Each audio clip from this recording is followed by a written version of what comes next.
The great hall of the Galactic Academy stretched wider than some planetary capitals. Thousands of beings from hundreds of worlds filled the curved seats that rose in perfect tiers toward the domed ceiling. The ceiling itself displayed a live feed of the cosmos, stars drifting past in silent majesty. This was the 300th annual gathering, a tradition that had survived wars, plagues, and the collapse of 3 major governments.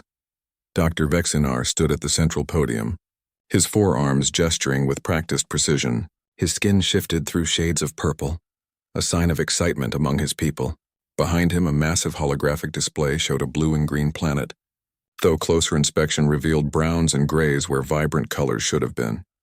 Distinguished colleagues, Vexinar began, his translator rendering his words into thousands of languages simultaneously. Today we add another name to the archive of lost voices. Today we formally recognize the extinction of species designation Homo sapiens, native to the planet they called Earth. A murmur rippled through the assembly. Earth had been a topic of debate for decades. Some claimed to have detected signals. Others insisted the planet had gone silent centuries ago. Now apparently the matter was settled.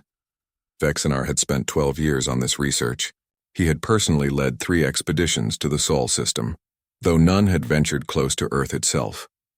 The risk of contamination from whatever had killed the humans made such approaches dangerous. Instead, his team had gathered data from a distance, studied the abandoned space stations that drifted in slow decay around the planet, and analyzed the atmospheric composition through advanced spectroscopy. The evidence is conclusive, Vexinar continued, pulling up layers of data on the display. Atmospheric analysis shows oxygen levels consistent with a post-extinction recovery period. The electromagnetic spectrum is silent where once there was constant chatter. Orbital infrastructure shows degradation consistent with 847 standard years of abandonment. He paused, letting the numbers sink in. 847 years, nearly a millennium of silence from a world that had once broadcast its presence so loudly that half the sector could detect it. But what killed them? Someone called from the audience. The question everyone wanted answered. Vexinar's skin darkened to a somber violet. Themselves, I'm afraid. Our reconstruction of their final centuries paints a familiar picture. A species reaches industrial capability. Population explodes. Resources dwindle. Factions form. Each believes their survival requires the destruction of the others. More holograms appeared showing reconstructions based on fragmentary data. Cities in ruins, atmospheric readings that suggested massive fires, chemical signatures in the soil that told of weapons too terrible to use yet used anyway. We've recovered some of their final transmissions, Vexinar said, his voice softer now. Broadcasts that stopped mid-sentence, emergency signals that repeated for days then fell silent. In their last years, they knew what was coming. Some tried to stop it, they failed. The hall had gone quiet. Every species present knew this story because every species had nearly lived it. The thrall had come within a generation of extinction before their great reconciliation. The Kef had poisoned 2/3 of their oceans before changing course. Even the Oort Collective, now the most peaceful society in known space, had war monuments on their homeworld as reminders of darker times. The humans called their end the Fracture Wars, Vexinar explained. An appropriate name. They fractured along every possible line, nation against nation, religion against religion, ideology against ideology. They had the science to save themselves. They had the resources. What they lacked was the wisdom to see themselves as one species sharing one world. A member of the Oort Collective rose, her form shimmering in the hall's light. Do we know if any survived? Perhaps in underground shelters? Small populations that might still endure? Vexinar had anticipated this question. Our scans penetrate deep into the planet's crust. We've detected no power signatures, no heat concentrations consistent with habitation, no electromagnetic emissions. If any humans survived, they number too few to register on our instruments. And even if pockets of survivors exist, they lack the means to restore their civilization. They are, for all practical purposes, extinct. The assembly moved to a vote. The decision to declare a species extinct was never taken lightly. It meant closing the file, moving resources to other projects, accepting that another voice had fallen silent in the cosmos. But the evidence was overwhelming. After 2 hours of discussion and debate, the vote came. Unanimous. Homo sapiens was officially extinct. The news spread across the galactic network within hours. On the Thrall homeworld, museums began preparing new exhibits about Earth. Schools incorporated humanity's story into cautionary lessons about the dangers of division. Poets wrote elegies for a species they'd never met. Philosophers debated what warning humanity's fate offered to other worlds still finding their way. On the research station orbiting Kepler 442b, Vexinar sat alone in his quarters looking at images of Earth. The planet looked so peaceful from space. White clouds drifted over blue oceans. The continents showed green in places where nature had reclaimed the land. It was almost beautiful in a melancholy way. He thought about the humans sometimes. What had they been like before the end? The fragments of their culture that survived suggested a species of remarkable creativity. They had made music that could make other species weep. They had asked deep questions about the nature of existence. They had loved, laughed, dreamed, and they had destroyed themselves over differences that, from a galactic perspective, seemed trivially small. Vexinar had studied 17 extinct civilizations in his career. Humanity was the 18th. Each extinction had its own specific causes, but the pattern was always the same. A species would reach a critical point where its technology outpaced its wisdom. What happened next determined everything. Some species evolved socially as fast as they evolved technologically. They survived. Others didn't make the leap in time. Humanity hadn't made it. His terminal chimed with messages from colleagues offering congratulations on the thorough research. There were interview requests from science broadcasts across a dozen worlds. A publisher wanted him to write a book about humanity's final days. Everyone wanted to know about the extinct humans. Vexinar accepted some requests and declined others. He would write the book eventually. Humanity's story deserved to be told, to be remembered. They had reached so far, achieved so much, only to fall at the final hurdle. Let their failure teach others. Let their silence speak volumes about the price of division. 3 months later, the Academy had moved on to other matters. A new propulsion technology was being tested. 2 species on the verge of war had been guided to peace talks. A stellar nursery was producing unusual readings that had theorists excited. Earth and its extinct humans faded from the headlines, relegated to history. In the museum on Thrall Prime, workers put the finishing touches on the humanity exhibit. Glass cases held artifacts recovered from the outer edges of the Sol system. A child's toy, a piece of music stored on a degraded data chip, a flag from one of their nation-states, the fabric still showing its colors despite centuries in the void. The exhibit's centerpiece was a hologram of Earth as it had been in humanity's golden age. Cities of light spreading across the dark continents, orbital stations linked in an elegant web, ships coming and going, carrying human ambition to other worlds in their system. The hologram ran on a loop, showing Earth in its prime, then gradually dimming, going dark, becoming the silent world that now drifted alone. Visitors would stand before the display and wonder. They would read about the fracture wars. They would see the warning signs humanity had ignored. They would promise themselves, promise their children that their species would be wiser. They would learn from humanity's mistakes. The exhibit's final panel posed a question to all who read it. What will you choose when your time comes? It was a good question, an important question, the kind of question that made civilizations think hard about their choices, but it was based on a lie, not a deliberate lie. Vexinar had been honest in his research, thorough in his methods. He had looked at the evidence and drawn the only logical conclusion. Every other scientist who reviewed his work agreed. The Extinction Declaration was justified. They were all wrong. On Earth, in a building that had once housed a global government and now served an even larger purpose, a technician noticed something unusual. A broadcast was spreading through the galactic network. News about Earth, about humans, about extinction. The technician read the report twice, then forwarded it up the chain of command. Within an hour, it had reached the office of the Director of External Affairs.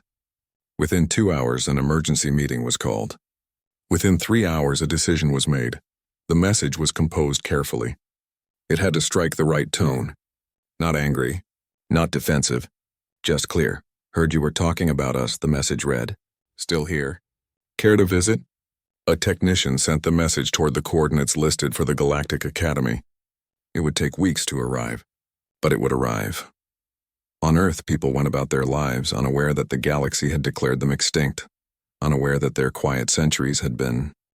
The monitoring station floated in the darkness between stars. Its sensors pointed toward the vast emptiness that separated major trade routes from the frontier. Nothing much happened out here. That was the point. The station existed to watch for anomalies, unusual signals, anything that might require attention. Most days, the crew of 17 dealt with cosmic background radiation and the occasional micrometeorite. Station Chief Koravin was reviewing supply manifests when the alarm chimed. Not the urgent blare of an emergency, but the curious chirp of something unexpected. She moved to the sensor station where Technician Pell was staring at his screen with an expression of confusion. "What is it?" Koravin asked. "Signal," Pell said, his tentacles tapping commands into the interface. "Tight beam transmission." "Very focused. Coming from grid section 42. Koravin checked the star charts. Grid section 42 contained several systems, mostly unremarkable. Then she saw it. Sol, the extinct human system. "Run it through verification," she ordered. "Could be an echo. Old transmission bouncing off something." Pell worked in silence for several minutes. Koravin watched the data scroll past, not really understanding the technical details but knowing what to look for. Signal strength was good, too good for something 800 years old. The compression algorithm matched known human technology, but that wasn't unusual. Plenty of old automated systems were still running throughout the galaxy, their programming continuing long after their creators had moved on. "Chief," Pell said slowly, "the signal is fresh, transmitted within the last standard day, and there's a message." Koravin felt her circulation system flutter. "Play it." The voice that emerged from the speakers was strange. The translator struggled for a moment, parsing the language against its database of human speech patterns, then settled on a translation. The voice sounded young, casual, almost amused. "Heard you were talking about us. Still here. Care to visit?" Silence filled the monitoring station. Pell turned to look at his chief, his large eyes reflecting confusion and disbelief. Koravin played the message again. Same words, same tone, same impossible claim. "Contact the Academy," Koravin said. "Priority 1. They need to hear this." The message reached the Galactic Academy 6 hours later. By then, Koravin had sent every piece of data she could gather about the signal. Origin point, transmission strength, message content, everything. She had triple-checked the location. The signal definitely came from the Sol system. From Earth, specifically. Dr. Vexinar was in the middle of a lecture when his assistant interrupted him. The assistant knew better than to disturb him during lectures unless it was important. One look at her face told him this was very important. In his office, Vexinar listened to the message 5 times. Each time he expected to find an explanation. An automated system, a hoax, something that made sense within the framework of what he knew to be true. Humans were extinct. He had proven it. The Academy had confirmed it. Museums were already building exhibits. "It's impossible," he said finally. His assistant, a young thrall named Seknor, nodded. "That's what I thought. But the signal is real." The monitoring station confirmed it. "And look at this." She pulled up the technical analysis. "The compression algorithm is human, yes, but it's not one from their archives. It's newer. More efficient. How much newer? At least 200 years more advanced than their last confirmed technology." Vexinar sat down heavily. 200 years more advanced meant someone had kept developing technology. Meant someone was alive. The implications sprawled out in every direction. Each one more troubling than the last. "Who else knows?" he asked. "Just the monitoring station crew and us. So far, it won't stay quiet for long. Send a copy to Commander Kelthar. If we're going to investigate this, we need someone who knows how to handle first contact situations." Seknor hesitated. "You think it really is humans? Living humans? I don't know what to think anymore." The news broke 3 days later despite efforts to keep it contained. Someone at the monitoring station talked to someone who talked to someone else. That's how these things worked. By the end of the week, every major news service in the galaxy was running some version of the story. Signal from extinct human world. Are humans still alive? Mystery message from Earth.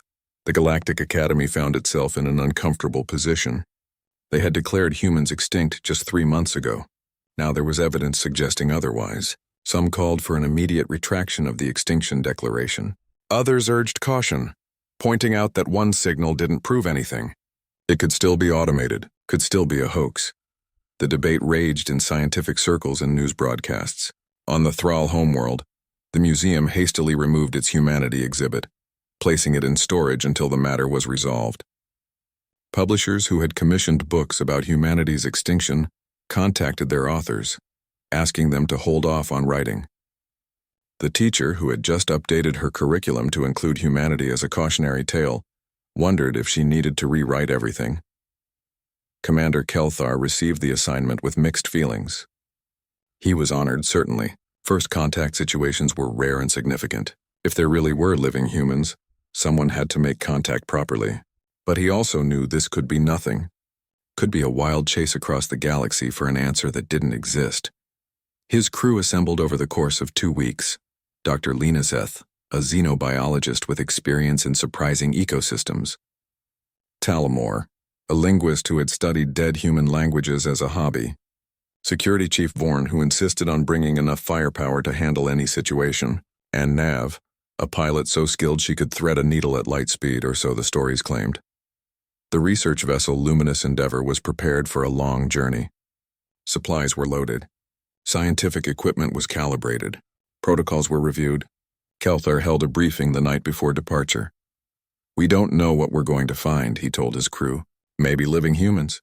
Maybe ruins. Maybe something else entirely. Whatever it is, we approach with caution and respect. If there are survivors, they've been alone for a long time. We're not here to judge them. We're here to understand." The journey to the Sol system took 4 weeks. They could have gone faster, but Kelthar wanted time to prepare. His crew studied everything known about humanity. They watched old broadcasts recovered from the edges of the system. They listened to human music, studied human art, tried to understand what these people had been like before the fracture wars. Talmor became fascinated with human languages. They had spoken thousands of them, each with its own structure and beauty. The translator could handle them all, but he enjoyed hearing the original sounds. There was something raw and emotional in the way humans had communicated. Linaseth focused on human biology. They had been fragile creatures in many ways. No natural armor, no venom, no telepathy, yet they had climbed to the top of their world's food chain through intelligence and cooperation. At least they had cooperated until they hadn't. Vorn studied human warfare.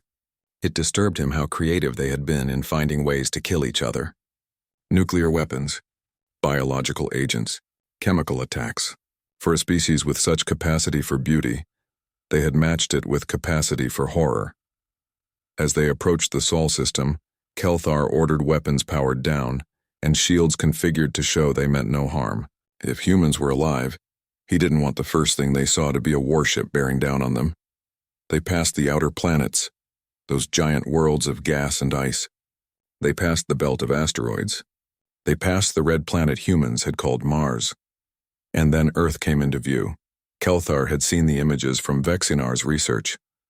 He had expected a world recovering from catastrophe, brown and gray with patches of returning green. What he saw instead made him question everything. The planet glowed with light. Not the scattered light of wildfires or volcanic activity. Organized light. City light. The kind that came from millions of intentional sources. The night side of the planet was covered in it. Great webs of illumination spreading across the continents. "Sir," Nav said, her voice tight, "I'm reading orbital structures. A lot of them. Stations, platforms, satellites. They're active. How many? I've counted 200 so far. Still scanning." Linaseth pulled up atmospheric readings. "Oxygen levels are perfect." "Too perfect. This isn't natural recovery. Someone is managing this atmosphere." Talmor was monitoring the electromagnetic spectrum. "Sir, I'm picking up thousands of transmissions. Radio, laser, quantum entanglement channels. The planet is alive with communication." Kelthar stared at the view screen. This wasn't a world with a few survivors huddled in shelters. This was a thriving civilization. How had Vexinar missed this? "Sir," Nav said, "we're being hailed. Multiple sources. They want us to identify ourselves." Before Kelthar could respond, one signal became dominant, cutting through the others. A voice spoke, the translator rendering it into his language. "Luminous Endeavor, this is Earth Traffic Control. Welcome to the Sol system. Please transmit your credentials and purpose of visit. Earth Traffic Control." The words implied infrastructure, organization, bureaucracy, all the things that came with a functioning civilization. Kelthar activated the communication channel, suddenly aware that whatever he said next would echo through history. Earth traffic control. The docking port opened with a soft hiss. Commander Kelthar stood at the airlock with his senior staff trying to calm his racing thoughts. Everything he had believed about humanity was wrong. The question now was how wrong, and what that meant for everything else. The humans emerged into the corridor with an ease that suggested they did this often. Jake Morrison led the way, followed by two others. A woman with red hair who looked around with open curiosity, and a man with gray starting to show at his temples who carried a datapad covered in notes. "Commander," Jake said, extending his hand in the human greeting gesture. Kelthar had studied this. The handshake, a sign of peace showing the hand held no weapon. He grasped the offered hand, surprised by the warmth of human skin and the firmness of the grip. "Lieutenant Morrison," Kelthar replied, "please come with me. We have a conference room prepared." As they walked through the ship, the female human kept glancing at everything with bright, interested eyes. Jake noticed Kelthar's attention and smiled. "Sorry about Amy, she's a linguist. First time meeting non-humans in person. She's trying not to look like a kid in a candy store." The woman, Amy, flushed slightly. "I'm professional, mostly. It's just your ship is beautiful and I've been studying xenolinguistics my whole life and now I'm actually here and I should stop talking." The older man chuckled. "I'm Ben Carter, by the way, historian. I'll try to keep these two from embarrassing us too much." The conference room overlooked the observation deck, giving a clear view of Earth. The planet turned slowly below them, sunlight catching the edges of continents. Kelthar gestured for everyone to sit. His crew took one side of the table. The humans took the other. "I'll be direct," Kelthar said. 3 months ago, the Galactic Academy declared your species extinct. The evidence seemed conclusive. Yet here you are. I need to understand what we missed." Jake leaned back in his chair, his expression turning serious. "You didn't miss anything, Commander. You saw exactly what we wanted you to see. A dead planet. We've been very careful for a very long time to project that image. Why? Because we needed time. Time to heal. Time to change. Time to become something worth meeting." Jake paused, gathering his thoughts. "What do you know about the Fracture Wars?" "That they destroyed your civilization," Kelthar said. "That you fought until there was nothing left to fight with." "That's almost true," Ben said, taking over. "The Fracture Wars nearly destroyed us. We came within about 20 years of total extinction. Population dropped to under 1 billion. The atmosphere was damaged. The oceans were poisoned. Most major cities were ruins. Your Dr. Vexinar got all of that right, so what changed?" asked Lena Seth, the xenobiologist. Amy looked at Ben, who nodded for her to continue. "Something happened that wasn't in your records. A moment we call the reckoning. It wasn't a single event. It was millions of small moments happening all over the world around the same time. People looked at what we'd become and said no. Not anymore." "I don't understand," Telmore said. "Your wars didn't just stop. Wars don't work that way." "They don't," Jake agreed. "But this wasn't about the wars stopping. It was about what the wars revealed. See, humans are good at lying to ourselves. We can justify almost anything. But there's a limit. When you're standing in the ruins of your own civilization, when your children are dying from drinking poisoned water, when the air itself is trying to kill you, it gets hard to keep lying." Ben pulled up images on his datapad and projected them onto the conference room screen. Ruined cities, sick children, dead forests. This is what we did to ourselves. Every human alive saw these images, not as propaganda, as truth. And something broke inside us. Or maybe something woke up. "The leaders who had started the wars were overthrown," Amy continued. "Not through more violence. Through something simpler. People just stopped listening to them, stopped fighting for them. One soldier would put down their weapon and walk away. Then another. Then 1,000. Then 1,000,000. It wasn't peaceful," Ben said quietly. "A lot of people died in those last years. But it wasn't war anymore. It was something else. A species deciding whether to live or die." Kelthar tried to process this. "You chose to live. We chose to try," Jake corrected. "Living wasn't guaranteed. We had to earn it. The first generation after the reckoning, they had it the hardest. They inherited a poisoned world. But they also inherited something else, a promise that we would never repeat those mistakes. The humans took turns explaining what came next. The retreat to sustainable population centers, the decision to let nature reclaim most of the planet, the development of new technologies focused on healing rather than exploitation, the establishment of a global government built on the principle that humanity survived together, or not at all. It took centuries, Ben said. We couldn't fix everything overnight. Some damage was permanent. We lost species that can never come back. We lost knowledge, culture, entire languages. The cost was enormous. But we paid it, Amy added. Every generation paid it. And slowly, decade by decade, century by century, we healed. Vorn, the security chief, had been silent until now. Why hide? Once you recovered, why not reach out to the galaxy? Jake's expression turned wry. Would you have believed us? If we'd appeared 100 years ago and said, hey, we nearly destroyed ourselves but we're better now, would the galaxy have welcomed us? Or would they have seen another aggressive species that might relapse? We needed to prove it to ourselves first, Ben said. Needed to know that the changes were real and permanent. Needed to build a civilization that could last. Only then could we even think about reaching out. And then you declared us extinct, Jake said, a slight smile on his face. That complicated things. I imagine it did, Kelthar said dryly. Why reveal yourselves now? Amy leaned forward, her expression intense. Because the story matters, Commander. If the galaxy believes we destroyed ourselves, then we become a cautionary tale. Another species that failed. But that's not our story. Our story is that we faced extinction and chose differently. That's a story worth telling. You understand what this means, Lena Seth said slowly. Everything we thought we knew about civilization collapse. About the transition from planetary to interstellar society. You've invalidated decades of research. Good, Ben said bluntly. That research was based on species that failed. Maybe it's time to study one that didn't. The conversation continued for hours. The humans answered every question with patience and detail. They showed data, images, cultural documents. They explained their government structure, their economy, their approach to technology. They talked about their art, their philosophy, their dreams for the future. Through it all, Kelthar found himself reassessing everything. These weren't broken survivors clinging to existence. These were people who had walked through fire and emerged transformed. There was a calmness to them, a centeredness that came from knowing the worst they could do and choosing better. I need to see it, Kelthar said finally. Your world, your cities. I need to see how you live, Jake smiled. We were hoping you'd say that. We've prepared a full tour, but Commander, I need to warn you. What you see down there, it might not match what you expect.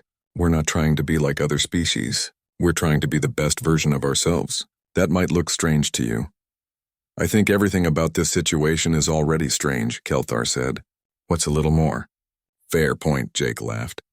He stood, the other humans rising with him. Give us a few hours to arrange things planet-side. Then we'll show you what humanity has become. After the humans left, Kelthar's crew sat in stunned silence. Finally, Telmore spoke. Sir, what do we tell the Academy? The truth, Kelthar said. That we were wrong. That humanity survived. Beyond that, I don't know yet. I need to see more before I can make a full report. Dr. Vexinar is going to lose his mind, Lena Seth said.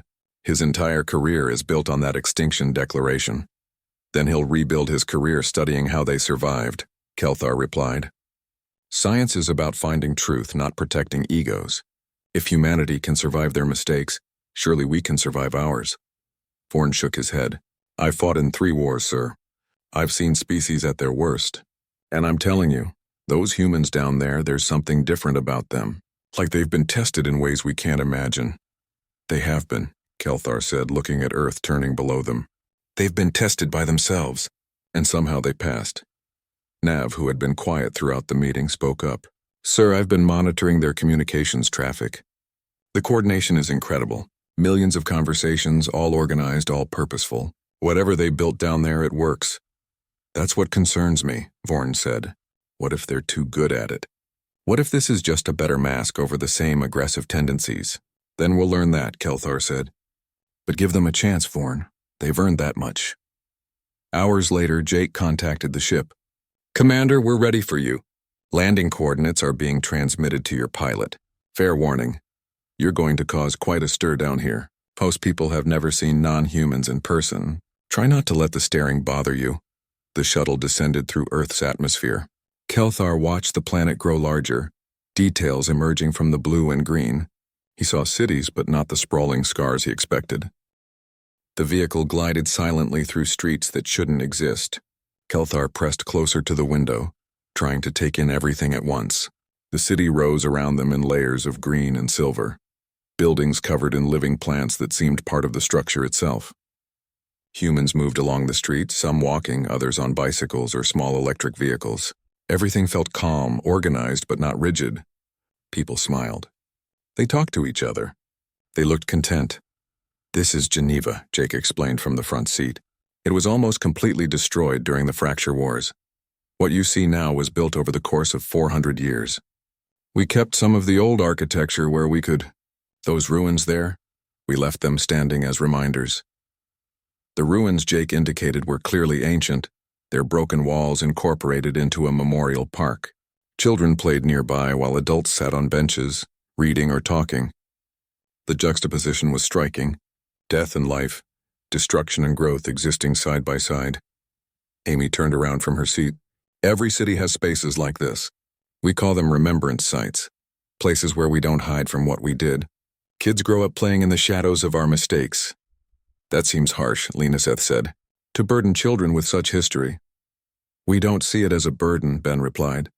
"We see it as honesty. Our children need to know where we came from.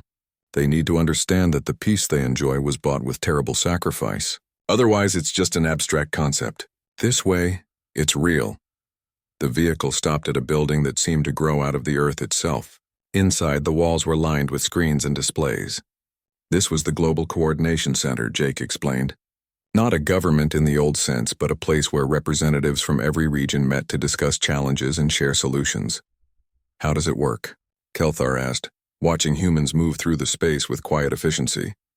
"How do you govern without the conflicts that destroyed you before?" Jake led them to an observation gallery overlooking the main floor. Below, hundreds of people worked at various stations. "We don't pretend conflict doesn't exist. People still disagree. Regions still have different needs. But we changed how we handle disagreement." "Every representative down there has taken the same oath," Amy said. "Not to their region or their ideology. To humanity itself. To the survival and flourishing of the species as a whole. That doesn't mean they abandon local interests. It means they frame those interests within the larger context." Ben pointed to a group in discussion. "See that debate happening? They're discussing water allocation for agriculture in 3 different regions. Each representative wants the best outcome for their area. But they're all working from the same baseline assumption that every region needs to survive. So they look for solutions that work for everyone, even if no one gets exactly what they want." "What if they can't agree?" Vorn asked. "Then it goes to mediation," Jake said. "We have teams trained in finding common ground. And if that fails, it goes to what we call the Longview Council. They're people whose only job is to think about the next 1,000 years. They ask one question: what decision serves humanity's long-term survival best? And everyone accepts their ruling?" Kelthar was skeptical. This seemed too simple. Not always happily, Ben admitted. But they accept it. Because the alternative to accepting imperfect decisions is going back to the Fracture Wars. And nobody wants that. We've built that reminder into our culture so deeply that even children understand it. They moved through other parts of the city. A hospital where medicine was free for everyone. A school where students from different continents learned together through virtual connection. A production facility where robots and humans worked side by side to manufacture solar panels. Everything spoke of a civilization that had thought deeply about how to organize itself.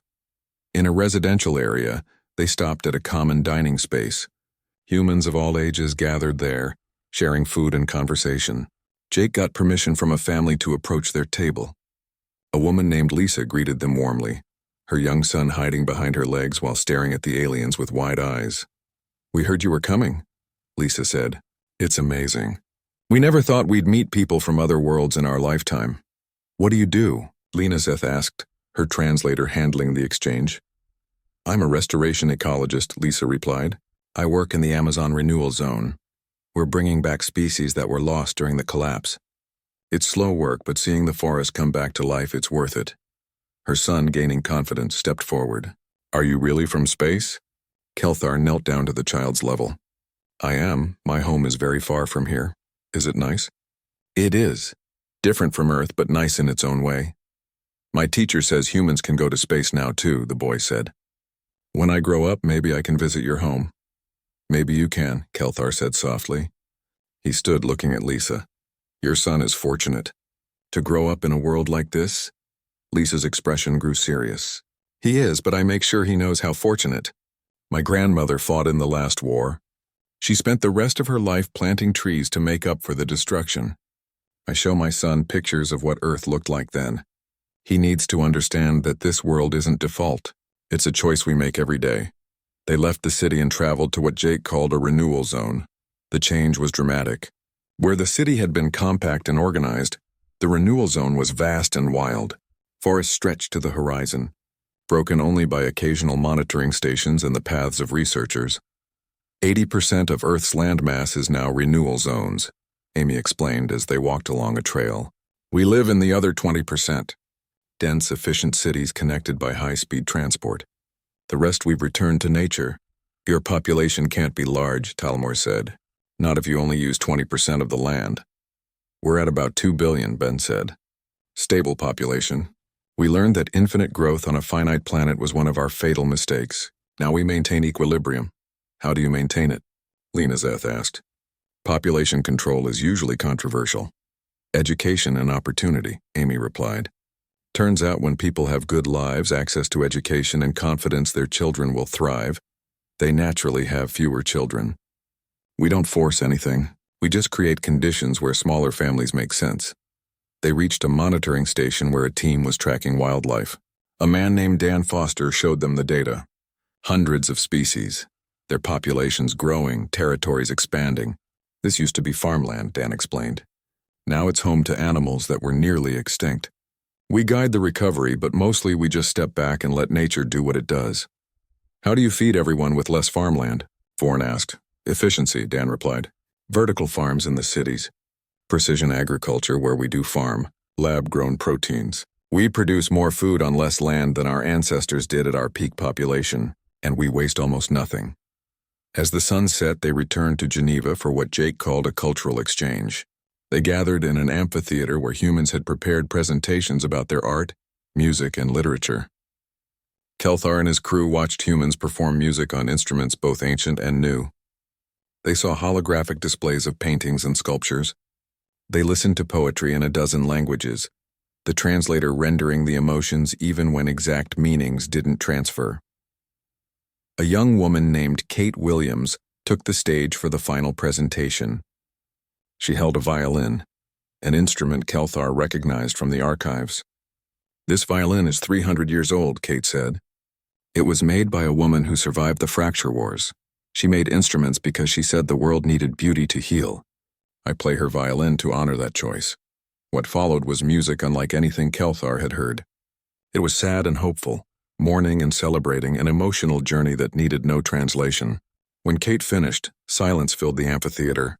Then slowly the humans began to applaud. Kelthar's crew joined them. Later, in a private meeting room, Kelthar sat with Jake, Amy, and Ben. I need to understand something, he said. This transformation you describe, how do you know it's permanent? How do you know you won't revert? We don't know, Jake admitted.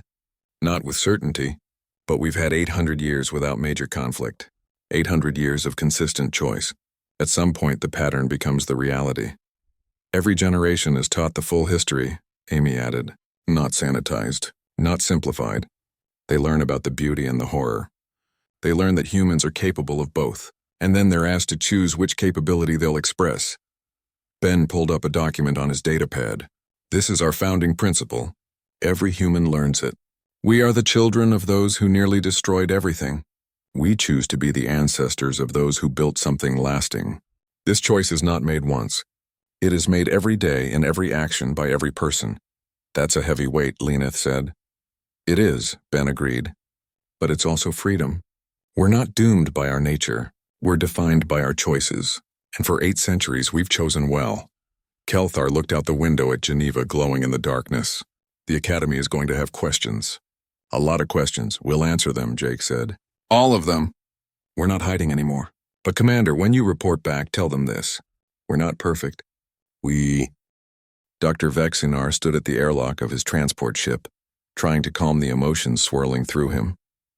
His skin kept shifting colors, betraying his agitation. 3 months ago, he had declared humanity extinct. Now he was about to meet them. The irony was not lost on him.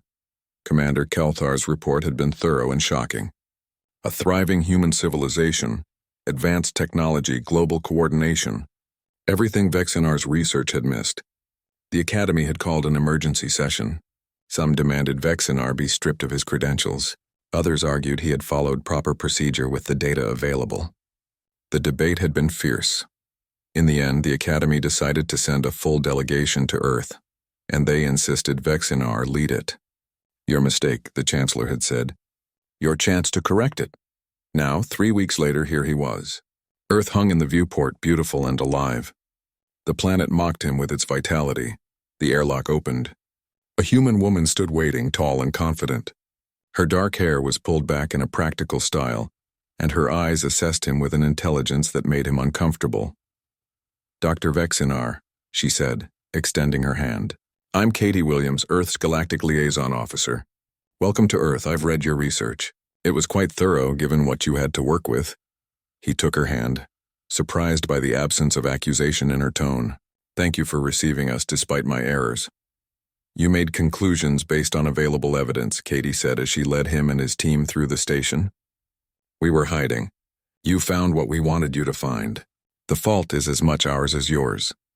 The delegation consisted of 20 scientists from various species, all specialists in different fields. They had come to understand what Kelthar's report had described.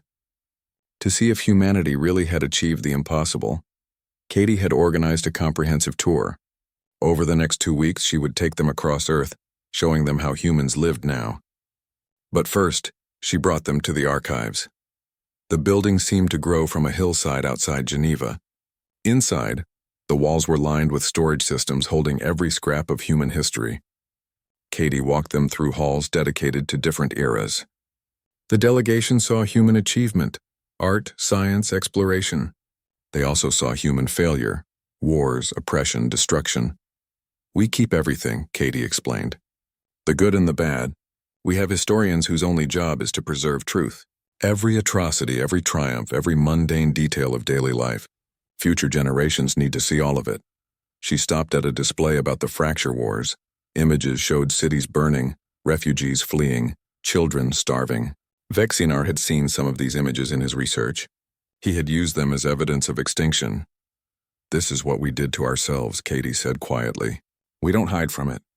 Every human child comes here as part of their education. They stand where you're standing and they see what we're capable of at our worst." "Why?"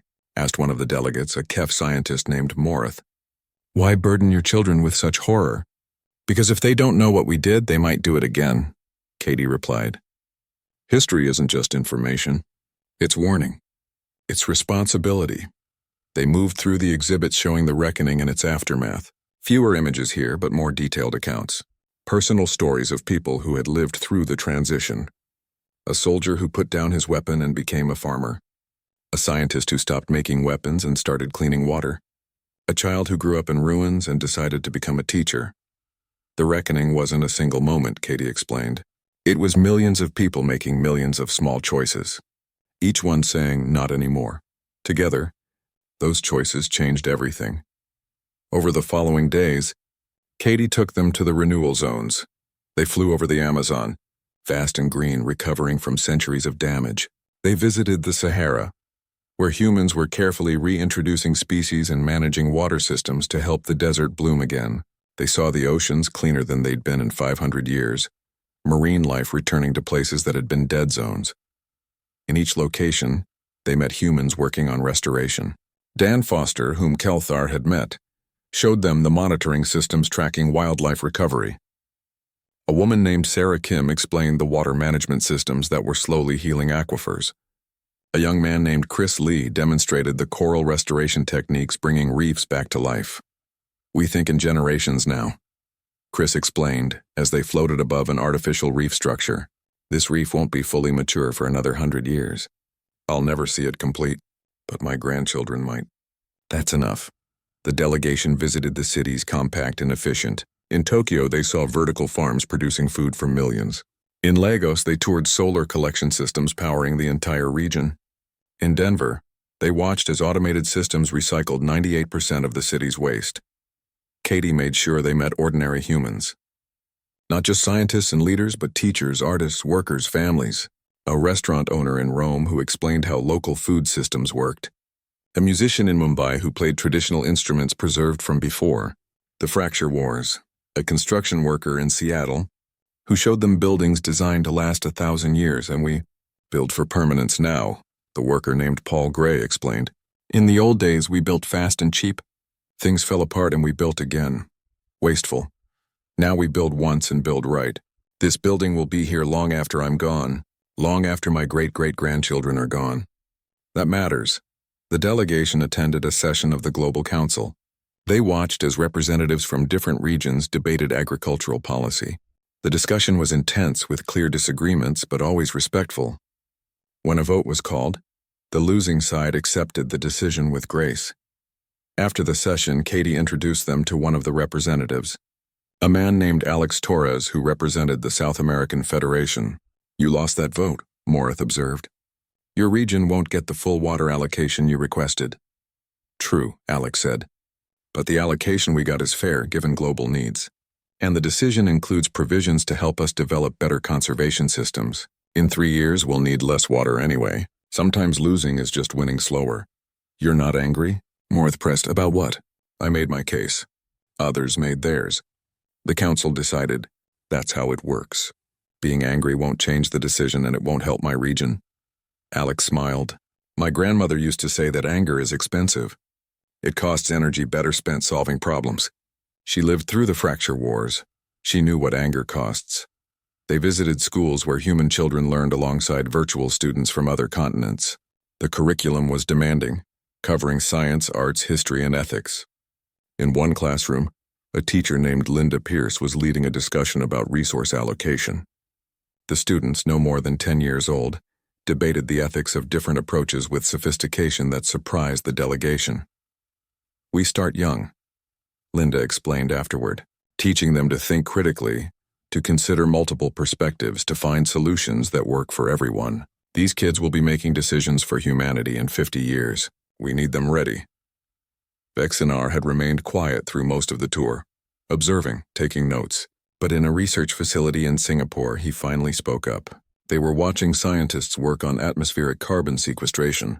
The technology was elegant, efficient, nothing like what he'd expected from a species that had nearly destroyed itself. How did you do this? He asked Katie. Not just survive, but thrive? Every model predicts that species in your situation either go extinct or never fully recover. You've done both. Katie considered her answer carefully. I think it's because we let the old version of humanity die. We didn't try to restore what we'd been. We accepted that those people with those values would have destroyed themselves, so we became something new. We kept the good parts. The creativity, the resilience, the capacity for love and cooperation, but we abandoned the parts that nearly killed us. The tribalism, the short-term thinking, the idea that we could have infinite growth on a finite planet. But you're still human, Vexinar said, biologically unchanged. How do you prevent reverting? Culture, Katie said simply. We built a culture that reinforces better choices. It's not genetic, and it's taught, practiced, reinforced every day. And yes, it requires constant work. We have systems to catch problems early, education to help people understand consequences, meditation and conflict resolution built into daily life. It's not perfect, but it's better. The tour continued for 2 full weeks. They saw research facilities, manufacturing plants, agricultural zones, cultural centers. They attended concerts, art exhibitions, sporting events. They ate human food, rode human transportation, slept in human hotels. They immersed themselves in this civilization that shouldn't exist. On the final night, Katie hosted a dinner for the delegation. They gathered in a garden in Geneva, under stars that humans had once thought they might never see again. The meal was simple but elegant, foods from across Earth prepared with care. I have a question, Morith said during the meal. Why share this with us? You could have stayed hidden, could have emerged in another century when you were even stronger. Why now? Katie set down her glass. Because stories matter. Right now, somewhere The Galactic Academy's Grand Hall had never been so full. Every seat was occupied, and thousands more watched through holographic projection from their homeworlds. The ceremony to formally retract humanity's Extinction Declaration had become the most anticipated event in recent galactic history. Dr. Vexinar stood at the central podium, his skin a steady, humble gray. In his hands he held a simple data crystal containing his original extinction report. Behind him, the holographic display showed Earth as it truly was, vibrant, alive, thriving. 3 months ago, I stood in this hall and declared humanity extinct, Vexinar began. His voice was steady, clear. I presented evidence that seemed conclusive. Atmospheric readings, silent communications, abandoned infrastructure. I followed every protocol. I checked and rechecked my data. And I was wrong. He held up the data crystal. This represents my research. It is accurate in every detail. The problem was not the data. The problem was my assumption that silence meant death, that retreat meant extinction, that the absence of signals meant the absence of life. I forgot the most basic principle of science. Absence of evidence is not evidence of absence.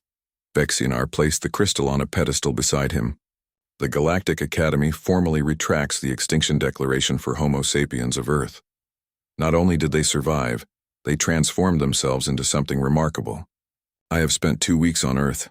What I saw there challenges everything we thought we knew about civilization collapse and recovery. He paused, letting his words settle. We study extinct civilizations to learn from their mistakes.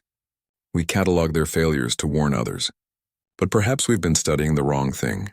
Perhaps we should be studying the species that nearly failed but chose differently.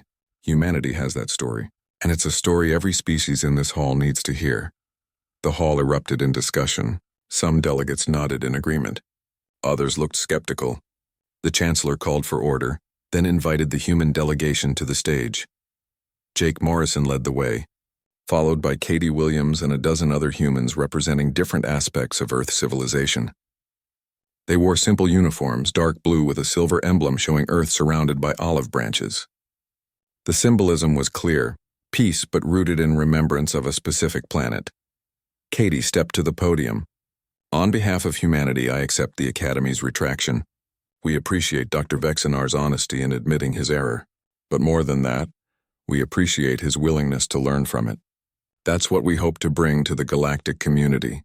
Not perfection, but the willingness to admit mistakes and grow from them. The formal retraction complete, the ceremony shifted to the question everyone wanted answered. Would Earth join the galactic community? The invitation had been extended. Now the response would be given, but Katie surprised the assembly. We need time to decide, she said. This is the biggest choice humanity has faced since the reckoning. It needs to be made carefully with input from all humans. We ask for 60 days to deliberate. The request was granted, though many delegates seemed impatient. Earth had been isolated for so long. Why delay reunion with the galaxy? Back on Earth, the debate began immediately. It played out in council chambers, town halls, virtual forums, and family dinner tables. The arguments on both sides were passionate. Those in favor of joining pointed to opportunities for growth, exchange of knowledge, and the chance to learn from species that had already navigated interstellar civilization. We've been alone too long, argued Representative Alex Torres at a global council session. We have so much to learn from others. Science, art, philosophy. Why isolate ourselves further? Those opposed worried about contamination of Earth's carefully built culture. We spent 8 centuries building something unique, said Dr. Maria Santos, a cultural anthropologist. Once we open fully to galactic influence, we risk losing what makes us special. Do we really want to become just another member species conforming to galactic norms? Others worried about more practical matters. Trade agreements, legal frameworks, the logistics of integrating into systems built by species with different needs and values. Our economy is based on sustainability and equilibrium, explained economist James Park. The galactic economy is based on growth and expansion. How do we reconcile that? Jake Morrison, who had become something of a public figure after the first contact, spent hours in debates and discussions. He understood both sides. The potential benefits of membership were enormous. But so were the risks. In a small apartment in Tokyo, a family gathered for dinner. Dan Foster, the restoration worker who had met the first delegation, sat with his wife and 2 children. His daughter Maya was studying to be a xenobiologist. His son Leo wanted to be a diplomat. "I want to meet them," Maya said, referring to the various alien species. "I want to learn about their ecosystems, their biology. We could learn so much. But what if they change us?" Dan's wife Chen asked. "What if opening up means losing who we are?" Dan set down his chopsticks. "My grandmother used to say that being afraid of change is what nearly killed us. We survived because we were willing to change. Maybe this is just another change, another choice, but this is different," Chen argued. "Before we controlled the change, we decided what to keep and what to abandon. Once we join the galactic community, we lose that control. Do we?" Leo asked. "Katie Williams said we'd join on our terms. We can set boundaries, right?" The conversation continued across millions of households. Teachers debated in break rooms. Scientists discussed in laboratories. Artists wondered how galactic exposure would affect human culture. Farmers worried about alien agricultural imports. Everyone had an opinion. The Global Council held public sessions, broadcast worldwide. Citizens could submit questions and concerns. Representatives addressed each one seriously. This decision was too important to rush. Representative Chris Bennett emerged as a key voice in the debate. He was young, only 40, but he had a way of cutting through complexity to find core truths. In one memorable session, he addressed the council directly. "For centuries, we defined ourselves by our mistakes," Chris said. "We carried that guilt like armor. It protected us, kept us cautious, kept us focused. But maybe it's time to define ourselves by what came after, by the choice to survive, to grow, to become worthy of this planet we almost destroyed." He paused, looking around the chamber. "Some of you fear that joining the galactic community will change us. You're right, it will. But here's the question. Are we so fragile that exposure to others will break us? Have we built something so weak that it can't withstand outside influence? I don't think so. I think we've built something strong enough to grow, to adapt, to learn from others while staying true to ourselves." The argument resonated. Slowly, opinion began to shift toward membership, but with conditions. Earth would join, but it would maintain control over its own systems. Immigration would be regulated carefully. Trade would be managed to protect Earth's sustainable economy. Cultural exchanges would be encouraged, but Earth's education system would remain independent. After 58 days of debate, the vote was called. Every adult human had a voice. The technology to coordinate a global vote had taken decades to develop, but it worked flawlessly. Over the course of 24 hours, 2 billion humans cast their decision. The result, 63% in favor of joining, 37% opposed. Not unanimous, but clear enough to proceed. Katie Williams delivered Earth's formal response from the Academy station. The hall was packed again, everyone wanting to witness this moment. Katie stood at the podium, looking calm despite the magnitude of what she was about to say. "On behalf of humanity, Earth accepts membership in the galactic community," Katie announced. "But we do so on our own terms. We will share our knowledge, our culture, our story. We will learn from others and contribute where we can. But we will also protect what we've built. Our systems of governance, our approach to sustainability, our commitment to remembering our history. These are not negotiable." She outlined Earth's conditions. Limited immigration initially. Careful regulation of trade. Protection of Earth's ecology. Respect for human autonomy. The terms were firm but not hostile. Earth wanted partnership, not domination or submission. The Academy accepted the terms. They were unusual, but then everything about humanity was unusual. The Earth Embassy was established on the Academy station within a month. Jake Morrison was appointed as humanity's first ambassador to the galactic community. His staff included linguists, scientists, cultural advisors, and security personnel. Their mission: represent humanity while learning everything they could about their galactic neighbors. The embassy itself was designed to reflect human values. Lots of plants, natural light, open spaces, a wall dedicated to images of Earth through different eras, including the darkest times. Visitors to the embassy would see both human achievement and human failure. Nothing hidden, nothing sanitized. Jake's first official act was to host an exhibition called From Ashes: The Quiet Centuries. It chronicled humanity's recovery in exhaustive detail. The suffering, the choices, the slow rebuilding. It pulled no punches. Visitors saw images of the fracture wars. They read accounts from survivors. They learned about the children who grew up in ruins and chose to build rather than destroy.